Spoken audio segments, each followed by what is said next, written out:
Hello friends, welcome back to my channel Aaradhya Jyothi vlogs. Thumbnail చూసే వచ్చుంటారు కదా, రాగి సంగటి కోడికూర ఈ రెండిటి కాంబినేషన్ వరల్డ్లోనే ద బెస్ట్ అని అయితే చెప్పొచ్చు అనమాట. అంత టేస్టీగా ఉంటుంది.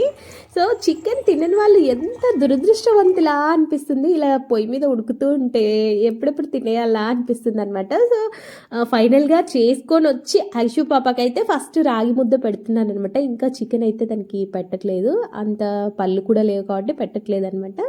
సో వంటలోకి అయితే వెళ్ళిపోదాము. ఫస్ట్ మనం చేయాల్సిన పని ఏంటంటే 11 o'clock ఆ టైంలో మనం తింటాం. మనం 1 o'clock అట్లా తింటాం అనగా కొంచెం ఒక 2 గంటల ముందే అనమాట బియ్యాన్ని అయితే నానబెట్టుకోవాలి. ఎందుకంటే నానితే మంచిగా ఉంటుంది, మెతుకు అనేది బాగా ఉడుకుతుంది అనమాట. సో అందుకోసం నేను ఇక్కడ ఈ కప్పుతో 2 కప్పుల బియ్యాన్ని అయితే తీసుకున్నాను. 3:15 వంతు అయితే వాటర్ పోసుకోవాలన్నమాట. నేను ఒక కప్పుకి 4 కప్పులు వేసి ట్రై చేశాను. అలా చేస్తే నాకు కొంచెం లూజ్ అయిపోయినట్టు అనిపించింది. అందుకే కొంచెం తగ్గించి 3:15 వంతు అయితే వేసుకున్నాను అనమాట వాటరు. సో వీడియోలో మీకు చూపిస్తున్నాను కదా. సో 3:15 వంతు అలా అయితే వేసుకోండి, కరెక్ట్గా వస్తుంది. కుక్కర్లో సంగడి చేసే వాళ్ళకి మరొకసారి కొలత అయితే చెప్తానమాట. ఒక్క కప్పుకి 3:15 వంతు వాటర్ అయితే తీసుకోండి. ఇక్కడ వాటర్ వేసుకోవడం అయిపోయింది కదా. తర్వాత టేస్ట్కి తగినంత ఉప్పు, అన్నం కన్నా కొంచెం ఎక్కువ ఉప్పు పడుతుంది అనమాట సంగట్లో. అక్కడికి మూత పెట్టి పక్కన పెట్టేసుకోవాలి. చికెన్ కూడా వాష్ చేసి పక్కన పెట్టేసుకుంటే ఒక పని అయిపోతుంది అనమాట. 1 hour వరకు మనం ఏదో ఒక పని చేసుకోవచ్చు అనమాట. అంతలో బియ్యం అయితే నానతాయి, ప్రశాంతంగా వచ్చి పని అయితే చేసుకోవచ్చు. సో ఇక్కడైతే నేను గ్యాస్ మీద కుక్కర్ అయితే పెట్టేశాను.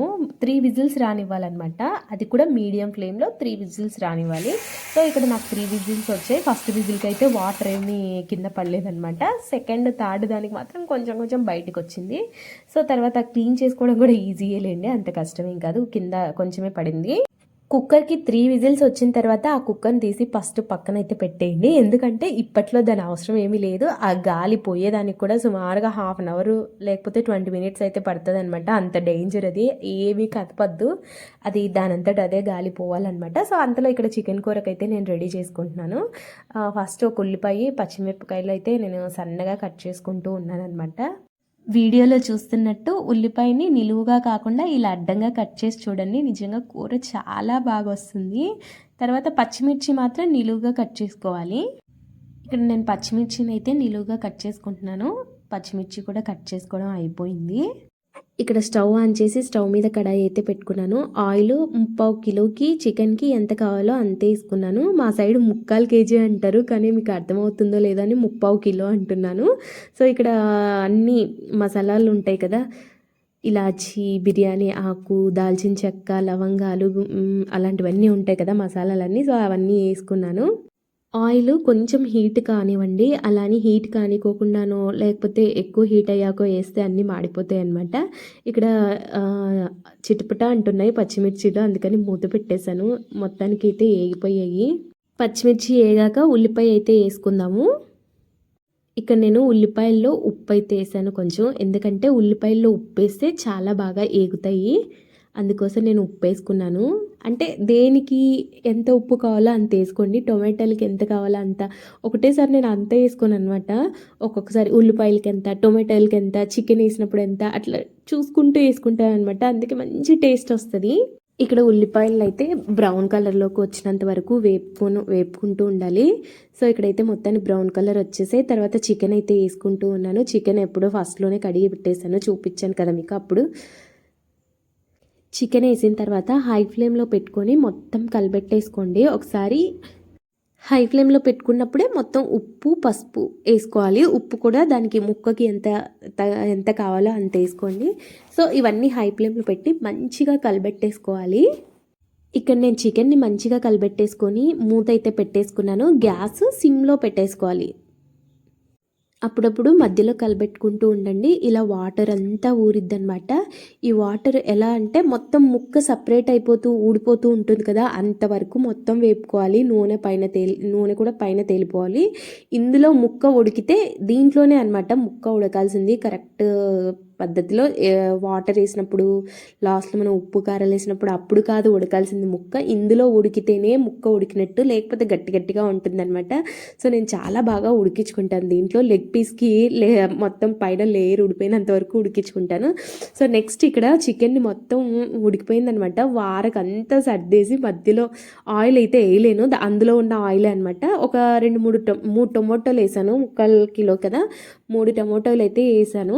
సో ఈ టొమాటోలకు ఎందుకు మధ్యలో వేస్తున్నానంటే, మధ్యలో వేస్తే చాలా మెత్తగా ఉడికిపోతాయి అనమాట. మనం మిక్సీలో ఎంత మెత్తగా పేస్ట్ కొడతామో అంత మంచిగా ఉడికిపోతాయి మధ్యలో వేసుకుంటే. ఆయిల్ అయితే వేయాల్సిన అవసరం లేదు, ఆల్రెడీ దాంట్లోనే ఆయిల్ ఉంటుంది, సపరేట్గా ఆయిల్ అయితే వాడద్దు. సో ఇక్కడ చూడండి, అందులో కొంచెం ఉప్పు వేసుకుంటున్నాను. ఉప్పు వేసుకొని అలా అలా చాకుతోనే కలిపెట్టేస్తే టొమాటోలు మెత్తగా ఉడికిపోతాయి అన్నమాట. ఇక్కడ చాకుతో మొత్తం కలిపెట్టేసుకొని మూత అయితే పెట్టేసుకుంటున్నాను.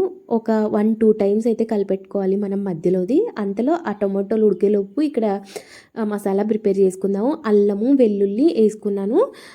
నాకు వంట చేయాలంటే పెద్ద టాస్క్ అనమాట, ఎందుకంటే ఇలా ఎత్తుకొని ఐషు పాప వెంట పడుతూ కిచెన్లోనే ఉండిపోతుంది. ఇక్కడ అల్లం వెల్లుల్లి అయితే వేసాను కదా, తర్వాత ధనియాల పొడి వేసుకుంటున్నాను. ఒక చిన్న స్పూన్ కదా నాదే, అందుకు ఒక 2 స్పూన్స్ అయితే వేసుకున్నాను. సో తర్వాత కారప్పొడి కూడా వేసుకుంటున్నాను. కారప్పొడి చాలా స్పైసీగా ఉంది, అందుకే 1.5 స్పూన్ అయితే వేసాను అనమాట.